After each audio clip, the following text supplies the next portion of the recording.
casa do nosso Pai. Olha que coisa boa. E quanto mais privilégio nós temos, a palavra de Deus, a palavra do Deus vivo e verdadeiro, podendo ser compartilhada através da minha vida, e também os irmãos poderem receber a palavra de Deus, é algo maravilhoso, é algo que não tem preço, não tem nada que podemos pagar, poder ouvir a palavra de Deus nas nossas vidas. Amém? Quero te convidar a abrir a palavra do Senhor em Tessalonicenses, carta de Paulo aos Tessalonicenses, no capítulo 1 mesmo. 1 Tessalonicenses.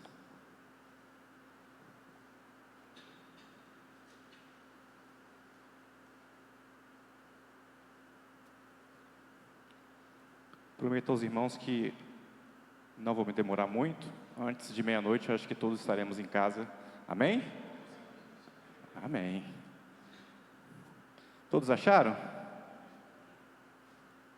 E diz o seguinte: Paulo e Silvano e Timóteo, a igreja dos Tessalonicenses em Deus, Pai, e o nosso Senhor Jesus Cristo, graça e paz tenhais de Deus, nosso Pai, e do nosso Senhor Jesus Cristo.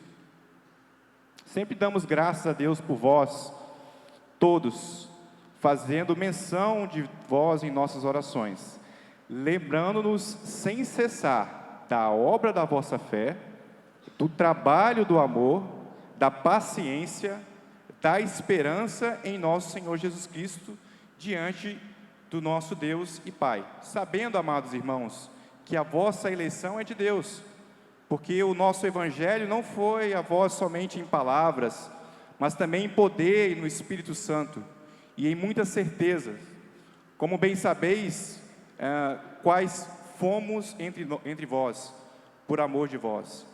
E vós fostes feitos nossos imitadores e do Senhor, recebendo a palavra em tribulação, com gozo do Espírito Santo, de maneira que fostes exemplo para todos os fiéis na Macedônia e Acaia, porque por vós soou a palavra do Senhor, não somente na Macedônia e Acaia, mas também em todos os lugares a vossa fé para com Deus se espalhou, de tal maneira que já dela não temos necessidade de falar coisa alguma, porque eles mesmos anunciam de nós qual a entrada que tivemos para convosco, e como dos ídolos vos convertestes a Deus, para servir ao Deus vivo e verdadeiro, e esperar dos céus o seu Filho, a quem ressuscitou dentre os mortos, a saber, Jesus, que nos livra da ira futura. Amém. Te louvamos, Pai, pela Tua palavra, que o Senhor venha falar em nome de Jesus. Amém. Quem aqui é o irmão mais velho da sua casa? Você? Mais alguém? Me corrija se eu estiver errado, mas parece que o irmão mais velho tem uma responsabilidade maior de ser um exemplo para os mais novos.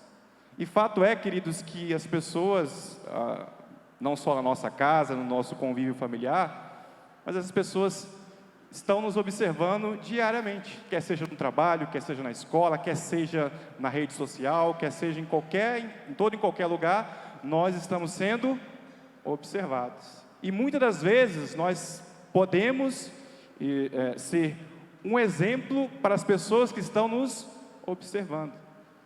E esse exemplo ele pode ser positivo ou negativo. O que vai determinar o que vai ser as nossas atitudes. E olhando esse texto, já li algumas vezes esse texto, e primeira vez, assim, quando uma certa manhã em casa, fazendo meu devocional, esse texto saltou muito aos meus olhos, porque eu pude ver um exemplo de uma igreja a ser seguida. Mas antes de entrarmos propriamente dito no texto e as lições que o texto traz para a gente precisa entender um pouquinho o que estava acontecendo, por que Paulo escreve essa carta aos irmãos de Tessalônica. Então Paulo, ele após a sua primeira viagem missionária, ele volta para Antioquia, e nesse retorno de Antioquia, ele começa a anunciar quão grandes coisas Deus fez na vida dos gentios. Porém, queridos, diante daquela cidade, diante daquela situação, alguns dos judeus que saíram de Jerusalém e iam às cidades e aos gentios, começaram a anunciar algo que não era propriamente dito algo correto em relação ao que os apóstolos tinham determinado. Eles começaram a falar aos irmãos gentios que, assim como o povo judeu, eles deveriam se circuncidar. E eles deveriam seguir a lei de Moisés, eles deveriam receber os costumes. E, em outras palavras, estava dizendo: olha, a salvação que Cristo Jesus, não basta apenas você crer no Senhor Jesus para ser salvo, mas vocês também precisam se circuncidar. E ali começou a acontecer uma discussão entre eles, Paulo e Barnabé, defendendo que a graça de Deus estava para todos os povos, e esses encargos não eram necessários para esses irmãos gentios. Decidiu-se então Paulo e Barnabé ir para Jerusalém, onde aconteceu um concílio, e aonde foi determinado e escrito em carta que realmente não era necessário impor essas sanções aos irmãos gentios que estavam abraçando agora a fé. E Paulo, com essa carta, depois de recebido pelos apóstolos, depois de terem decidido isso, e nessa carta estava escrito: olha, o que nós vamos recomendar aos irmãos gentios era que esses irmãos, eles abstenham de prostituição, de comida sufocada, de sangue, e creia nos... Alô? Então, essas eram as recomendações da igreja que Paulo levou numa espécie de carta e voltou novamente para Antioquia. E quando Paulo chegando em Antioquia, Paulo entregou a carta aos irmãos, e os irmãos se alegraram muito em receber aquela notícia, uma vez que a notícia caiu de bom grado aos irmãos. E Paulo, juntamente com Silas, juntamente com outros irmãos que tiveram vindo de Jerusalém, eles ficaram um tempo ali naquela cidade. Logo em seguida, Paulo, ele decide, juntamente com Barnabé, voltar às igrejas que ele tinha visitado na sua primeira viagem.